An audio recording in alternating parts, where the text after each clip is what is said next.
Hey guys, welcome back to my channel. तो आज के इस वीडियो में मैं आपको एक्सप्लेन करने वाली हूँ 2026 में एक मूवी वेलकम बैक टू जंगल। तो चलिए विदाउट वेस्टिंग टाइम मूवी का एक्सप्लेनेशन स्टार्ट करते हैं। तो मूवी स्टार्ट होती है एक बहुत बड़े बिजनेसमैन से, जिसे मिनिस्टर बताता है कि उसकी सरकार पलट सकती है और उसके बाद इस बिजनेसमैन ने जो अपनी टैक्स की चोरी की है वो पकड़ी जाएगी। अब ये सुनने के बाद वो बिजनेसमैन काफी टेंशन में आ जाता है और अपनी बेटी जेनी को कॉल करता है ताकि वो एक मीटिंग ले सके। अब जेनी भी वहां पर आ जाती है, जिसके बाद वो मीटिंग लेने लगता है जहां पर वो सबको बताता है कि उन्हें कुछ ऐसा करना होगा जिससे वो दिखा सके कि उनका काफी ज्यादा लॉस हुआ है और इस तरह से उनकी टैक्स की चोरी पकड़ी नहीं जाएगी। अब यहाँ पर अलग अलग लोग अलग अलग आइडियाज देने लगते हैं, जैसे कि जेनी का आइडिया था कि वो लोग 10th फ्लोर पर पेट्रोल पंप स्टार्ट करेंगे। कोई भी गाड़ी वहां पर नहीं आएगी तो ऑटोमेटिकली उनका बहुत ज्यादा लॉस हो जाएगा। बट यहाँ पर उसके पापा इसके लिए कन्विंस नहीं होते। तभी उनका सेक्रेटरी दुबे उन्हें कहता है कि क्यों ना वो फ्लॉप मूवी बनाए। अगर मूवी में वो 2 लाख रुपए भी डालेंगे और 2 करोड़ रुपए बताएंगे तो भी चलेगा। अब ये सुनने के बाद जेनी के पापा को ये आइडिया काफी अच्छा लगता है और वो दुबे से कहता है कि वो एक अच्छी फ्लॉप मूवी बनाए। जिसके बाद दुबे डायरेक्टर को ढूंढता है जिनका नाम था देव और दास। वो दोनों ही काफी गरीब डायरेक्टर थे और यहाँ पर दुबे उनसे कहता है कि वो एक अच्छी मूवी बनाए। अब ये सुनने के बाद वो दोनों इसके लिए मान जाते हैं और यहाँ पर वो मीटिंग करने के लिए आ जाते हैं। अब यहाँ पर जेनी उन्हें बताती है कि उनकी मूवी का बजट 2000 करोड़ है। ये सुनकर वो दोनों ही काफी शॉक थे, क्योंकि ये दोनों तो 2000 वाली मूवी बनाने के लिए भी तैयार थे। जिसके बाद अब उन्हें एक हीरो की तलाश थी। अब यहाँ पर दास बताता है कि वो एक बंदे को जानता है जो कि अब बहुत बड़ा फ्लॉप हीरो है। मतलब पहले वो काफी फेमस था बट अब वो भोजपुरी मूवीज में काम करता है। जिसके बाद वो उन्हें राजू के पास लेकर जाता है, जहाँ वो लोग राजू से पूछते हैं कि आखिर वो फीस कितनी लेगा। अब यहाँ पर राजू 50 बोलता है क्योंकि वो 50,000 कहना चाहता था। बट जेनी को लगता है कि वो 50 करोड़ बोल रहा है, जिसकी वजह से वो 50 करोड़ देने के लिए मान जाती है। जो सुनकर राजू और उसका मैनेजर दोनों ही काफी हैरान थे। अब यहाँ पर राजू कहता है कि 50 करोड़ बस उसकी साइनिंग अमाउंट होगी। जैसे शूटिंग स्टार्ट होगी उसे और 50,000 चाहिए और मूवी खत्म होने से पहले उसे और 50,000 रुपए चाहिए। अब ये सुनने के बाद जेनी कैलकुलेट करती है और कहती है कि वो उसे 200 करोड़ रुपए देने के लिए तैयार है। अब ये सुनने के बाद राजू काफी खुश हो जाता है और ये मूवी करने के लिए मान जाता है। अब यहाँ पर राजू का सेक्रेटरी देव और दास को बताता है कि राजू को रोमांटिक मूवीज से नफरत है। वो यहाँ पर बताता है कि 5 साल पहले जब राजू काफी हिट था तो उसका अफेयर नादिया नाम की एक्ट्रेस के साथ चल रहा था। वो भी बहुत बड़ी हीरोइन थी और दोनों एक दूसरे से प्यार करते थे। बट राजू के ऊपर एक दूसरी हीरोइन की नजर थी, बट राजू उसे बिल्कुल भी भाव नहीं देता, जिसकी वजह से वो गुस्सा हो जाती है। जिसके बाद एक दिन जब राजू एक पार्टी में नादिया के साथ डांस कर रहा था तो नादिया वहां से जल्दी निकल जाती है। अब जाने से पहले वो अपना मास्क निकाल कर एक जगह पर रख देती है, जहाँ वो दूसरी हीरोइन उस मास्क को पहन लेती है और राजू के पास जाती है। अब राजू को लगता है कि यह नादिया है, जिसकी वजह से वो उसे किस करता है कि तभी वहां पर नादिया आ जाती है और उसे लगता है कि राजू ने उसे धोखा दिया और इसी वजह से उन दोनों का ब्रेकअप हो जाता है। जिसके बाद हम देव और दास को देखते हैं, जिसे बार बार किसी रोमियो का कॉल आ रहा था और वो कॉल कट किए जा रहे थे कि तभी वहां पर रोमियो आ जाता है और उन्हें अपने अड्डे पर लेकर जाता है। यहाँ पर हमें पता चलता है कि रोमियो और अन्ना दोनों ही बहुत बड़े डॉन हैं और यहाँ पर देव और दास ने उनसे 2.5 लाख रुपए दिए थे, जो कि अभी तक उन्होंने चुकाए नहीं थे और इसी वजह से वो अपने पैसे वसूल करना चाहते थे। अब यहाँ पर देव और दास दोनों ने बताते हैं कि वो एक बहुत बड़ी मूवी साइन करने वाले हैं, जिसके लिए उन्हें करोड़ों रुपए मिलेंगे, जिससे वो उनका कर्जा चुका देंगे। बट ये सुनने के बाद रोमियो और अन्ना उनसे कहते हैं कि उन्हें अपने पैसे नहीं चाहिए, बल्कि उन्हें मूवी में रोल चाहिए और वो भी हीरो का। अब ये सुनने के बाद देव और दास दोनों ही इसके लिए मान जाते हैं। जिसके बाद हम राजू को देखते हैं, जो अपने पापा को काफी मिस कर रहा था। एक्चुअली उसके पापा इंडियन आर्मी में थे और 15 साल पहले वो किसी मिशन पर गए थे। उसके बाद वो वापस ही नहीं आए थे। किसी को भी नहीं पता था कि अब वो कहाँ पर है। अब मूवी के कास्ट को बुलाया जाता है, जहाँ पर राजू खुद ही पेपराजी को बुलाता है और फिर उनसे कहने लगता है कि आखिर उन लोगों को कैसे पता चल जाता है कि वो यहाँ पर आने वाला है। जिसके बाद हम देखते हैं कि वहाँ पर अन्ना और रोमियो भी आ जाते हैं और यहाँ पर उन लोगों को लग रहा था कि वो हीरो है, तो वे राजू को लग रहा था कि वो हीरो है और इसी बात पर उन लोगों में झगड़ा शुरू हो जाता है। तभी वहाँ पर बाकी कास्ट भी आ जाता है। जिसके बाद देव और दास सबको शांत करवाते हैं और उनसे कहते हैं कि मूवी स्टार्ट होने से पहले उनकी ट्रेनिंग की जाएगी, क्योंकि ये मूवी आर्मी के ऊपर है, जिसकी वजह से उनकी ट्रेनिंग काफ़ी अच्छी होगी। अब यहाँ पर जो ट्रेनर थी वो चाहती थी कि डायरेक्टर, कैमरामैन ये सब भी ट्रेनिंग ले और इसी वजह से वो उनकी ट्रेनिंग स्टार्ट करती है। अब वो काफ़ी स्ट्रिक्टली ट्रेनिंग ले रही थी, जिसकी वजह से सब लोग बहुत ज़्यादा थक गए थे। यहाँ पर वो उन्हें गोली चलाना, बॉम्ब फेंकना ये सब कुछ सिखाती है, जिसके बाद आखिरकार उनकी ट्रेनिंग कंप्लीट हो जाती है और मूवी की शूटिंग स्टार्ट हो जाती है। अब यहाँ पर बहुत बड़ा सेट बना था, क्योंकि इन्हें तो जेनी के पापा के जितने हो सके उतने पैसे खर्च करने थे। अब यहाँ पर मैं एक बात बताना भूल गई कि इस मूवी में जेनी और नादिया दोनों हीरोइंस होने वाली थी। एक्चुअली जेनी के पापा को यकीन था कि अगर उनकी बेटी इस मूवी में काम करेगी तो ये मूवी ज़रूर फ्लॉप होगी। तो वे नादिया इस शर्त पर इस मूवी में काम करने के लिए तैयार हुई थी कि वो राजीव की नहीं बल्कि रोमियो और अन्ना की लव इंटरेस्ट होगी। एक्चुअली ऐसा करके वो राजीव को जलाना चाहती थी। जिसके बाद मूवी स्टार्ट हो जाती है, जहाँ पर काफ़ी सारा शूट होता है। बट यहाँ पर राजीव, अन्ना और रोमियो में हमेशा फाइट होती रहती कि सीन्स आखिर किसे ज़्यादा मिलेंगे। जिसके बाद राजीव का एक शॉट था जिसमें राजीव की डेथ होने वाली थी, और यहाँ पर देवदास नादिया से कहते हैं कि जैसे राजीव की डेथ होगी वो जाकर अन्ना को गले लगाएगी।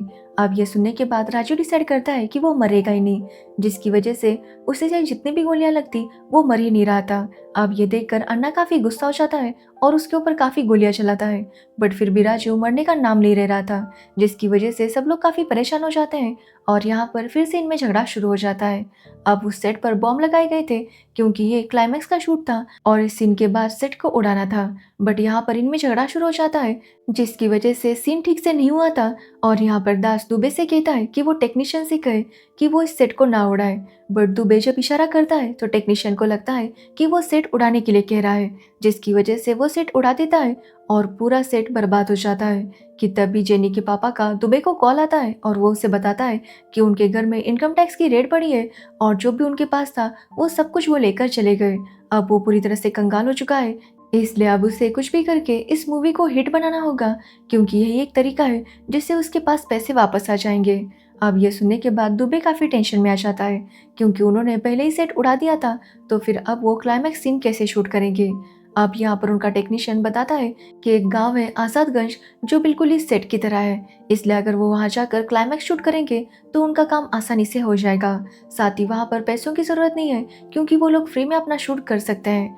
अब ये सुनने के बाद ये लोग काफी खुश हो जाते हैं, क्योंकि अब उन्हें वहां पर जाकर शूट करना था। साथ ही वो बताता है कि वहां पर गाँव वाले भी है। अब ये सुनकर दुबे डिसाइड करता है कि ये लोग वहीं पर जाकर शूट करेंगे, क्योंकि इससे फ्री में उनका शूट हो जाएगा।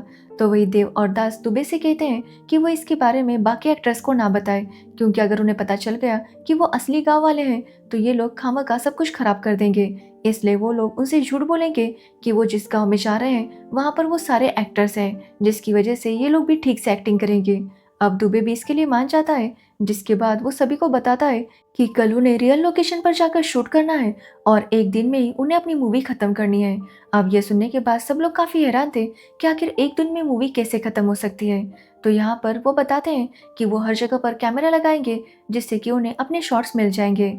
अब ये सुनने के बाद ये लोग भी वहां पर जाने के लिए तैयार हो जाते हैं, बट जब दुबे देवदास तीनों निकल रहे थे तब उनका आदमी उन्हें बताता है कि वहां पर टेररिस्ट है। अब ये सुनने के बाद इन तीनों को लगता है कि वो टेररिस्ट रोज तो वहां पर नहीं आते होंगे, इसी वजह से वो हेलीकॉप्टर से वहां पर चले जाते हैं। तो वही हम आजादगंज को देखते हैं, जहाँ के गांव वाले सतारा के आतंक से बहुत ज्यादा परेशान थे। एक्चुअली सतारा टेररिस्ट है और उसने आजादगंज के लोगों को बंदी बनाकर रखा था। एक्चुअली सतारा की गवर्नमेंट के पास कुछ मांगे थी और वो चाहता था कि वो पूरी हो जाए, और इसी वजह से उसने आजादगंज के लोगों को इस तरह से कब्जे में करके रखा था। वो यहाँ पर सरकार से कहता है कि अगर 5:30 बजे तक उसके आदमियों को नहीं छोड़ा गया तो वो आजादगंज के लोगों को मार देगा। यहाँ पर हमें पता चलता है कि सतारा ने 20 साल से आजादगंज के लोगों को वहाँ पर कैद करके रखा था। वहाँ पर एक जोया नाम की लेडी थी, जिसके हस्बैंड को भी उसने मार दिया था और चाहता था कि जोया उसके साथ चले, क्योंकि वो जोया को पसंद करता था, बट जोया इसके लिए तैयार नहीं थी। साथ ही हम देखते हैं कि जोया की एक छोटी बच्ची है जिसका नाम था उर्फी। अब पूरे गांव को बस इंतजार था कि उनका कोई मसीहा आ जाए जो कि उन्हें सतारा से बचाए। जिसके बाद हम देखते हैं कि यहाँ पर ये सभी लोग आ जाते हैं। अब इन सभी लोगों ने आर्मी की यूनिफॉर्म पहनी थी, जिसकी वजह से गांव वालों को यही लगता है कि ये आर्मी वाले हैं। तो वही सतारा को भी पता चल जाता है कि यहाँ पर इंडियन आर्मी आ चुकी है, जिसकी वजह से वो अपने लोगों से कहता है कि वो उन्हें खत्म करे। तो वही आर्मी वालों को देखकर गांव वाले बहुत ज़्यादा खुश थे और कुछ लोग उन्हें डांटने लगते हैं कि आखिर वो इतने टाइम बाद उनकी मदद करने के लिए क्यों आए। वो कब से उनका इंतजार कर रहे थे। अब इन लोगों को यही लगता है कि गांव वाले नाटक कर रहे हैं, इसलिए ये लोग भी एक्टिंग करना स्टार्ट कर देते हैं, क्योंकि देव और दास ने हर जगह पर कैमरा लगाए थे और इसी वजह से इन लोगों को लग रहा था कि अभी भी शूटिंग ही चल रही है, जिसकी वजह से ये लोग एक्टिंग करने लगते हैं। अब यहाँ पर गांव वाले बताते हैं कि वो सतारा से कितने परेशान हैं। उसने आज एक लड़के को मारा क्योंकि उसने कुएं से पानी पिया, जिसके लिए सतारा ने उसे मना किया था। बट फिर भी जब उस लड़के ने ऐसा किया तो सतारा ने उसे बहुत ज्यादा जख्मी कर दिया था। अब ये सुनने के बाद यहाँ पर राजू आगे जाता है और उस लड़के से कहता है कि वो उसे पानी पिलाएगा। अब ये सुनने के बाद रोमियो और अन्ना भी दोनों ही अपना सीन चाहते थे और इसी वजह से वो उस लड़के को पानी पिलाने के लिए आ जाते हैं। अब एक एक करके सब लोग उसे पानी पिलाने लगते हैं, जो देखकर गांव वाले भी काफी हैरान थे कि आखिर ये लोग इतना पानी क्यों पिला रहे हैं। अब यहाँ पर क्लाइमैक्स का थोड़ा शूट तो हो गया था, जिसके बाद दास देव से कहता है कि उन्हें कोई विलन चाहिए होगा ताकि लास्ट में थोड़ी सी फाइट हो सके और उसके बाद उनका क्लाइमैक्स खत्म हो जाएगा। जिसके बाद दास लोगों को लाने के लिए जाता है और कुछ टाइम बाद वहां पर सतारा के लोग आ जाते हैं, जिन्हें देखकर देव को ऐसा ही लगता है कि दास ने इन लोगों को लाया है, जिसकी वजह से वो यहाँ पर राजू और बाकी सबसे कहता है कि विलन आ चुका है और अब उन्हें इनके साथ फाइट करनी है। अब यहाँ पर राजू और बाकी सबको यही लगता है कि ये लोग नकली विलन हैं और इसी वजह से वो सतारा के लोगों को बहुत ही बुरी तरह से पीट देते हैं। वो उन्हें इतना पीटते हैं जिसकी वजह से वो पूरी तरह से जख्मी हो गए थे और वहां से भाग निकलते हैं। अब ये देखकर गांव वाले काफी खुश हो जाते हैं, जिसके बाद वो सभी लोग काफी ज्यादा सेलिब्रेट करने लगते हैं क्योंकि इन लोगों ने सतारा के लोगों को भगा दिया था। बट जैसे ये बात सतारा को पता चलती है, वो अपनी फौज लेकर गांव में आ जाता है। अब यहाँ पर राजू सतारा को भी काफी बातें सुनाने लगता है क्योंकि उसे यही लग रहा था कि सतारा भी एक एक्टर है और एक्टिंग करने के लिए आया है। अब यहाँ पर सतारा रोमियो को गोली मारता है जो कि उसे छूकर निकल जाती है, बट रोमियो को खून आने लगता है। ये देखकर वो समझ जाता है कि सतारा के पास जो गन है वो असली गन है। अब यहाँ पर रोमियो कुछ भी समझ नहीं पा रहा था और वो जैसे इस बारे में देव और दास को बताता है, वो दोनों समझ जाते हैं कि एक्चुअली सतारा और उसके लोग असली टेररिस्ट हैं। अब ये बात वो सभी को बताते हैं, बट राजू को अभी तक नहीं पता था और इसी वजह से वो सतारा को कुछ भी बोले जा रहा था कि वो उसे ऐसा मारेगा फिर उसके साथ ऐसा करेगा। जिसके बाद देव और दास भी उसे ये सारी बात बता देते हैं। अब ये सुनने के बाद राजू काफी डर जाता है कि आखिर पता नहीं अब सतारा उसके साथ क्या करेगा। अब यहाँ पर राजू सतारा को बताने लगता है कि वो लोग तो एक्टर्स हैं और यहाँ पर शूटिंग करने के लिए आए थे। उन्हें लगा था कि सतारा भी एक्टिंग कर रहा है और इसी वजह से उन्होंने ये सब कुछ किया। राजू उन्हें डांस करके दिखाता है, साथ ही गाना गाकर भी सुनाता है। अब ये सब सुनने के बाद सतारा को यकीन आ जाता है कि ये लोग एक्टर्स हैं, बट फिर भी वो उन्हें मारने वाला था। बट तभी जोया उसे रोकती है और कहती है कि वो उनकी जान छोड़ दे, इसके बदले वो उसके साथ आने के लिए तैयार है। अब ये सुनने के बाद सतारा उन्हें नहीं मारता और उन्हें जाने के लिए कह देता है। अब ये सुनने के बाद राजू और बाकी सब वहां से जाने लगते हैं, बट यहाँ पर अन्ना, रोमियो, देव और दास वहां से जाना नहीं चाहते थे क्योंकि वो इस तरह से गांव वालों को मुसीबत में छोड़कर वहां से भागना नहीं चाहते थे। बट राजू कहता है कि अगर वो लोग यहाँ पर रुकेंगे तो सतारा उन्हें मार देगा। बट ये सुनने के बाद भी अन्ना, रोमियो, देवदास और बाकी कुछ लोग यहाँ पर रुकने वाले थे, तो वह राजू और बाकी कुछ लोग वहां से जाने लगते हैं कि तभी वहां पर जोया आ जाती है। वो यहाँ पर राजू से रिक्वेस्ट करती है कि वो यहाँ पर किसी तरह से अपनी लाइफ बिता देगी, बट राजू कम से कम उसकी बेटी उर्फी को यहाँ से लेकर जाए ताकि उसे एक बेटर लाइफ मिले। अब राजू भी इसके लिए मान जाता है, जिसके बाद वो उर्फी को लेकर जाने लगता है। बट उर्फी अपनी माँ से जुदा होने के बाद काफी ज्यादा रोने लगती है। यहाँ पर हमें पता चलता है कि जब उर्फी के पापा की मौत हुई थी तो ये देखकर उर्फी इतनी डर गई थी कि उसकी आवाज ही चली गई थी। बट जब वो आज अपनी माँ को छोड़कर जा रही थी तो उसकी आवाज वापस आ जाती है और वो अपनी माँ को पुकारने लगती है। बट तब तक जोया वहां से जा चुकी थी। जिसके बाद हम रोमियो, अन्ना और बाकी सबको देखते हैं जो कि गांव में चले आते हैं। अब वहां पर सतार के लोग काफी सारे गांव वालों को परेशान कर रहे थे।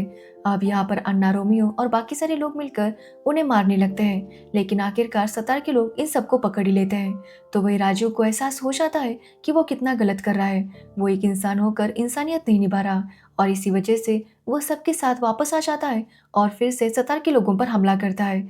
जिसके बाद सब लोग मिलकर उनके साथ फाइट करने लगते हैं। अब जैसे इस बारे में सतार को पता चलता है, वो बहुत ज्यादा गुस्सा हो जाता है। तो वही राजू और बाकी सब जानते थे कि अब सतार चुप नहीं बैठेगा और उनसे फाइट करने के लिए इन्हें भी तैयार रहना होगा, बट इनके पास हथियार नहीं थे। तभी दो गांव वाले जो कि पहले सतार के लिए काम किया करते थे वो उन्हें बताते हैं कि सतार अपने सारे हथियार कहाँ पर रखता है। जिसके बाद वो लोग सतार के गोडाउन में चले जाते हैं जहाँ पर बहुत ही एडवांस हथियार थे जिसे ज्यादातर आर्मी वाले यूज किया करते थे।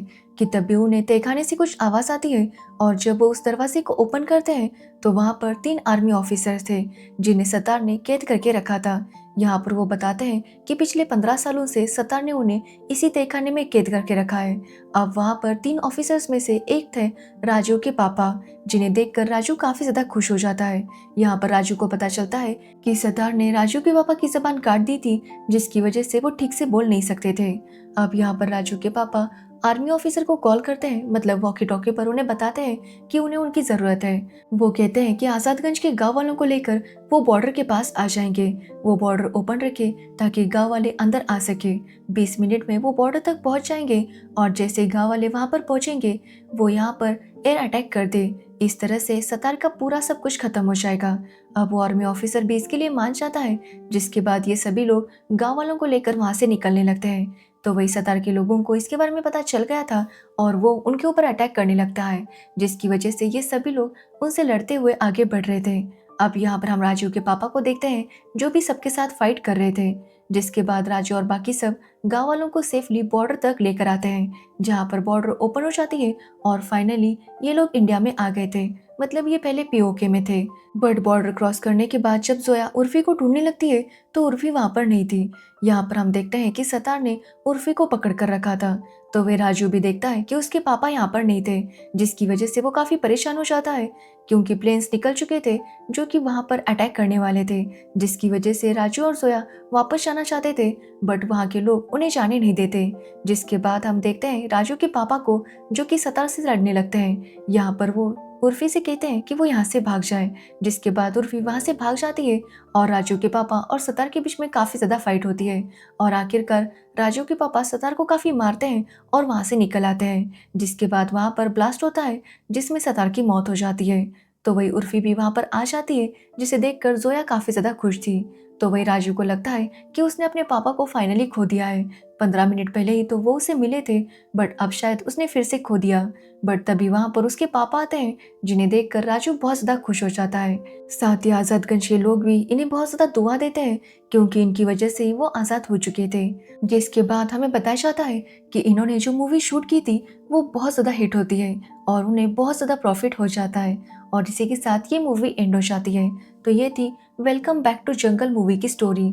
अगर आपको इस मूवी की स्टोरी और मेरा एक्सप्लेनेशन अच्छा लगा हो तो वीडियो को लाइक कमेंट शेयर जरूर करना और मेरे चैनल को सब्सक्राइब करना बिल्कुल मत भूलना। Thanks for watching video.